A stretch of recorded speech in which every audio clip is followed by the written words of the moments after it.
একেই বলে খেলা। 2026-এর আগে আরও একটি মাস্টার স্ট্রোক খেলে দিলেন স্বরাষ্ট্রমন্ত্রী অমিত শাহ। আপনারা সকলে জানেন যে 2021-এর ভোট পরবর্তী হিংসায় এখনও অভিযোগ রয়েছে যে অভিযুক্তরা বিচার পায়নি। ঠিক এই পরিপ্রেক্ষিতে এবার ভোট পরবর্তী হিংসায় অ্যাকশন মোডে সিবিআই। বড় মাথারা ধরা পড়বে, বড় মাথারা শ্রীঘরে যাবে, যেমনটা কিন্তু দাবি করা হচ্ছে বিজেপির পক্ষ থেকে। তাহলে কি নেক্সট টার্গেট কালীঘাট? বন্ধুগণ, এই মুহূর্তের আরও একটি বড় খবর, 2021-এর বিধানসভা নির্বাচনের পরবর্তী সময়কালে রাজ্য জুড়ে যে ভোট পরবর্তী হিংসা হয়েছে তার জল কিন্তু বহুদূর গড়িয়েছে। তবে সেই বিষয়ে কেন্দ্রীয় তদন্তকারী সংস্থা তদন্ত করলেও সঠিকভাবে বিরোধী দলের যে সমস্ত কর্মীরা প্রাণ হারিয়েছিলেন তাদের পরিবার নাকি সুবিচার পায়নি। মাঝে মধ্যেই অভিযোগ, এবার এই অভিযোগে সাড়া দিয়েছে সিবিআই, যার ফলে গেরুয়া শিবির মনে করছে এবার তৃণমূলের বড় বড় মাথা শ্রীঘরে যাবে।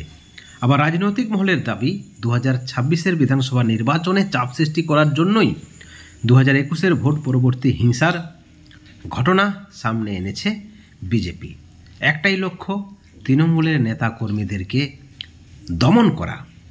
বন্ধুগণ, এই মুহূর্তে যে খবর উঠে আসছে, এবার অত্যন্ত দাবাং মোডে সিবিআই যাদের বিরুদ্ধে অভিযোগ রয়েছে, যাদের বিরুদ্ধে মামলা রয়েছে, সিবিআই একে একে ধরে তাদেরকে গ্রেপ্তার করবে। গেরুয়া শিবিরের ঘনিষ্ঠ মহল সূত্রে দাবি করা হচ্ছে 2021-এর ভোট পরবর্তী হিংসায় প্রচুর বিজেপি কর্মীরা খুন হয়েছে।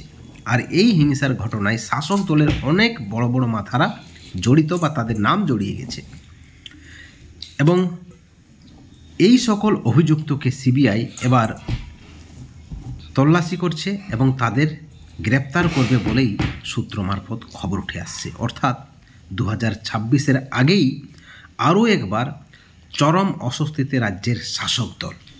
অর্থাৎ একটা বিষয় পরিষ্কার, 2026-এর নবান্নের টুটি চিপে ধরবে কেন্দ্র, যেমনটা দাবি করা হচ্ছে রাজনৈতিক মহল সূত্রে। এবং এই ঘটনায় কোথাও না কোথাও উজ্জীবিত বিজেপির কর্মীরা, কারণ যে অভিযোগ শাসক দল ভয় দেখিয়ে বিজেপি কর্মীদেরকে মাঠে আসতে দেয়নি, নির্বাচনে অংশগ্রহণ করতে দেয়নি, নির্বাচনে কাজ করতে দেয়নি, অর্থাৎ বিজেপির ভোট বাক্সে পড়তে দেয়নি শাসক দলের হুমকির ভয়ে, তাদের ঘর ছাড়া হওয়ার ভয়ে, প্রাণের ভয়ে। অর্থাৎ ভোট পরবর্তী এবং পূর্ববর্তী হিংসায় চরম একটা ইফেক্ট পড়ে বা প্রভাব পড়ে নির্বাচনে। এবার সেখান থেকেই সিবিআইয়ের কড়া অ্যাকশন। যাদের নামে অভিযোগ রয়েছে তারা কেউ কিন্তু রেহাই পাবে না। এই ঘটনায় রাজ্য রাজনীতিতে একেবারে তোলপাড় পড়ে গেছে। এখন দেখার সিবিআই আর কি পদক্ষেপ গ্রহণ করছে এবং তার ফল কোথায় গিয়ে দাঁড়াচ্ছে।